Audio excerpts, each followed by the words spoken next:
G in Ashkelon. After the launch of Egypt, Zahir missile has become one of the most shocking developments in recent months. Not just for the region, but for the global security landscape as a whole. What we are looking at here is not a conventional airstrike or a skirmish at the border. This was a dramatic escalation that carried with it both human tragedy and technological implications that the world is still trying to process. Ashkelon, a city of more than 150,000 residents, suddenly found itself at the epicenter of a missile strike that was not just symbolic in nature, but designed to cause widespread disruption. Reports estimate that as many as 12,000 civilians were either directly affected through injury, displacement, or loss. And the ripple effects continue to cascade across the humanitarian, political, and military dimensions of this crisis. To understand the scale of what happened, it is important to look at the Zahir missile itself. Unlike smaller projectiles often launched in sporadic confrontations, this missile represents a new category of Egyptian military capability. It is a mid-range ballistic system designed with precision targeting and a payload capable of devastating both military installations and civilian infrastructure. The Zahir does not rely solely on brute force. Instead, it integrates modern guidance systems that allow it to bypass conventional interception mechanisms, including some of the layers of the Iron Dome. This feature alone elevates it from being just another rocket to a strategic weapon that could redefine how future battles are fought in the region. The fact that it reached Ashkelon with such accuracy highlights both the technological sophistication behind its development and the vulnerabilities exposed within Israel's defensive network. Ashkelon's conditions in the aftermath reflect the raw human toll of such a strike. Entire neighborhoods were flattened, roads cratered, and power grids knocked offline, plunging large parts of the city into darkness. Hospitals became overwhelmed within hours as casualties poured in, stretching resources beyond capacity. For civilians, the attack was not just about the physical destruction, but also the psychological trauma of realizing that what had long been considered a protective shield could fail in such a spectacular manner.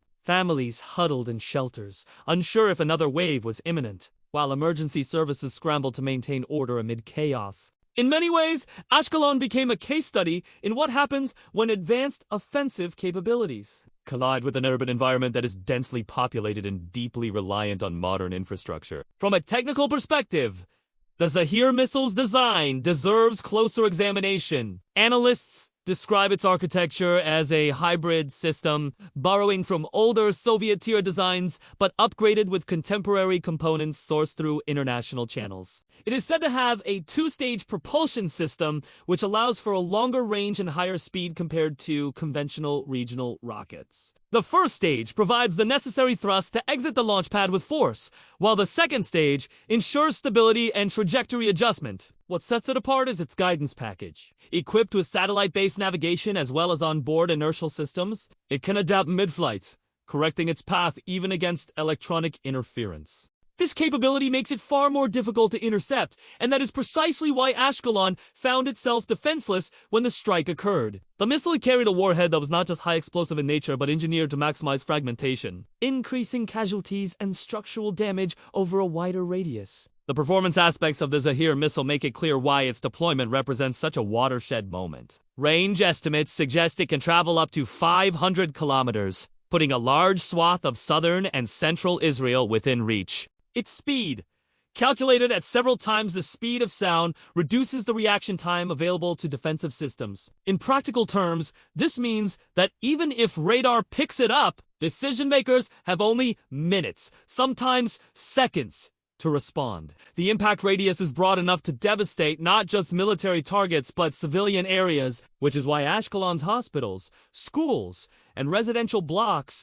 suffered so severely. Observers noted that the explosion left behind a crater nearly 15 meters wide and several meters deep, a physical reminder of the force carried by this single weapon. For military analysts, this is the kind of destructive capability that forces a complete recalibration of strategic doctrine. Yet the story is not solely about technology. It is also about the human element and the conditions on the ground. Ashkelon's population, already accustomed to intermittent sirens and shelter drills, faced an entirely different level of crisis. Emergency sirens did sound, but the window between alert and impact was so short that many civilians had no chance to find proper cover. The result was mass panic in the streets as people abandoned vehicles, rushed into stairwells, or pressed against walls, hoping for some protection. The city's emergency responders, trained for high-stress scenarios, suddenly found themselves overwhelmed by the scale of destruction. Fires broke out in multiple districts, requiring firefighting teams to make impossible decisions about where to allocate limited resources. Water mains were severed,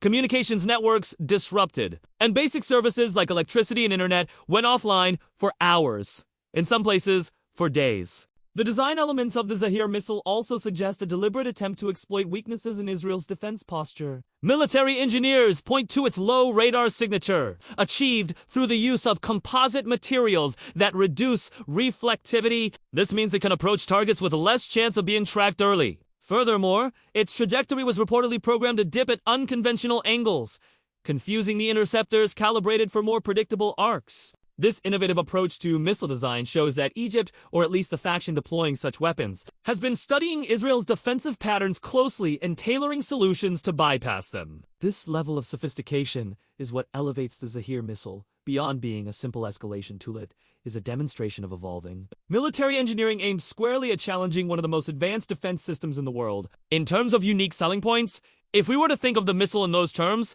the Zahir's greatest asset is its adaptability. It can be launched from mobile platforms, making detection and preemptive strikes against it far more difficult. It can carry different types of warheads depending on mission requirements, from conventional explosives to bunker-busting variants or even potentially non-conventional payloads in the future. Its guidance system, resistant to jamming and capable of recalibrating mid-flight, is a game-changer in a region where electronic warfare is a constant factor. And most importantly, it represents a leap forward in deterrence for those who wield it.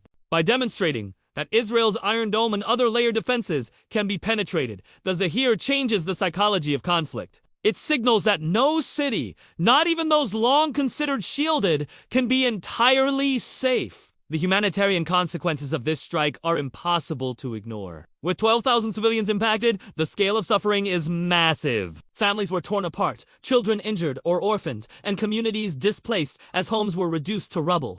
Aid organizations rushed to the scene, setting up temporary shelters and distributing emergency supplies, but the demand far outstripped the supply. International observers began calling for ceasefire agreements, humanitarian corridors, and medical assistance. But political wrangling often delayed meaningful relief. For the people of Ashkelon, the immediate concern was survival, finding clean water, accessing medical care, and ensuring that their loved ones were safe. The emotional scars, however, will linger far longer than the physical reconstruction of buildings and roads. From a broader perspective, this strike underscores the fragility of security architectures in regions where technology is advancing faster than diplomacy. Israel's defense establishment, long considered among the most advanced, must now reconsider how to adapt to weapons like the Zahir.